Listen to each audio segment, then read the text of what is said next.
राज्य के वित्त और खाद्य आपूर्ति मंत्री डॉक्टर रामेश्वर उरांव ने मुख्यमंत्री हेमंत सोरेन से आग्रह किया है कि केंद्र सरकार अगर जातिगत जनगणना नहीं कराती है तो राज्य सरकार खुद से ओबीसी जनगणना का काम करे। उन्होंने काम की तलाश में पलायन करने वाले आदिवासियों के लिए जनगणना में विशेष प्रावधान करने की मांग की है। मुख्यमंत्री से, लोकप्रिय मुख्यमंत्री से हमको सलाह देंगे हम कि आप यहाँ करा लीजिए आदिवासियों के भी जनगणना। आदिवासी यहाँ क्या कि उसी के आधार पर आपका सीट घटता है बढ़ता है ना। पिछले बार जो 2006-07 में डिलिमिटेशन बैठी थी घट रहा था जनसंख्या के आधार पर। जनसंख्या दो कारणों से घटी थी, एक तो बाहर चले गए थे उनकी गणना नहीं हुई, दूसरा के बाहर के लोग यहाँ आ गए ज्यादा, उनके कारण भी अनुपात हमारा घट गया था। तो इसको हटाने के लिए जनगणना होनी चाहिए। वो जहाँ है वहाँ आप गिन लीजिए, अगर भारत सरकार गिन ले और फिर गिन करके आदिवासी के रूप में उसको जिस स्टेट के हैं वहाँ भेज दे, उनको जोड़ दिया जाए तो कोई दिक्कत नहीं। सबसे आसान तरीका वही है, और तो झारखंड सरकार अपना करा ले।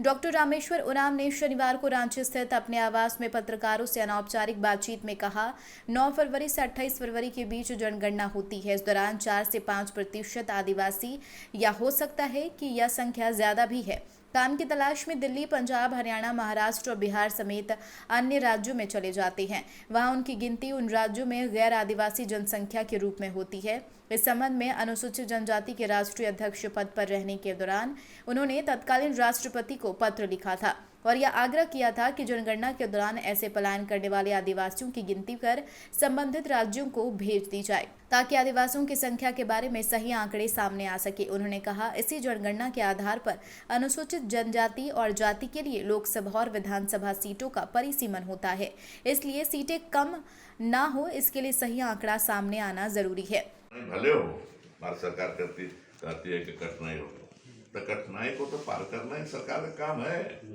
सरकार को पार करना चाहिए कठिनाइयों को ये, लेकिन जनगणना होनी चाहिए। पहले मैं भी बोला है ना, अभी बोल रहा हूँ, जनगणना होनी चाहिए। दूसरी बात ये कहना चाहूंगा मैं कि आदिवासियों को भी इस जनगणना में घाटा होता है। होता क्या है कि जिस समय जनगणना होता है, जनगणना की तिथि होती है 9 फरवरी से 28 फरवरी, 20 दिन तक जनगणना होती है 10 साल के बाद।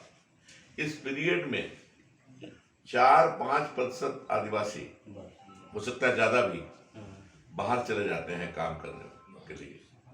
कोई कर्नाटक चला जाता है, कोई हरियाणा जाता है, कोई पंजाब जाता है, कोई पश्चिमी उत्तर प्रदेश चला जाता है, कोई ईटा भट्टा बिहार चला जाता है, और उनकी गिनती वहां होती है उन राज्यों में, लेकिन आदिवासी के रूप में नहीं होती है। तो आदिवासी झारखंड में हैं अधिक संख्या में, लेकिन उतना घट जाते हैं सेंसस में। तो मैं तो सलाह दूंगा, मैं अध्यक्ष जब था national commission for scheduled tribe का, तो मैंने राष्ट्रपति को चिट्ठी लिखी है, रिकॉर्ड में है ये, प्रधानमंत्री को भी चिट्ठी लिखी है कि जहां जहां है वो वहां उनको आदिवासी के रूप में जनगणना किया जाए, उनको जनरल के रूप में नहीं किया जाए, आदिवासी के रूप में, और फिर जहां भेज दिया जाए जिस राज्य के वो हैं, ताकि वहां के राज्य में जनसंख्या में जोड़ दिया जाएगा। डॉक्टर रामेश्वर उरांव ने कहा कि कोई भी किसी भी समाज या समुदाय से आता है, उन्हें अपने समाज के लोगों के हितों की रक्षा के लिए प्रतिबद्धता व्यक्त करना चाहिए।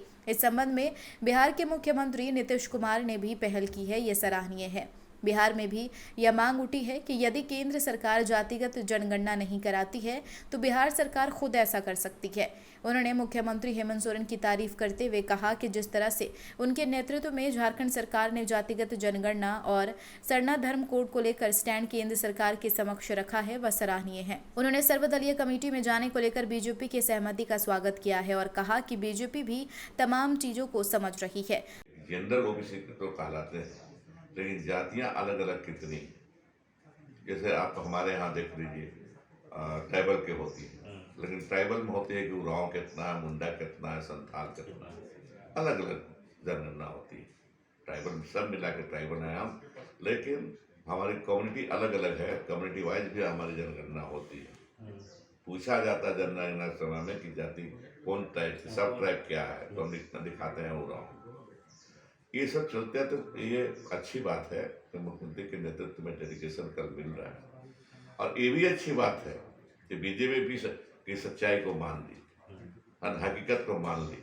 ये हम उसको धन्यवाद देंगे, न कि कम से कम इस बात को माने वो कि ओबीसी की जनगणना कास्ट वाइज होनी चाहिए।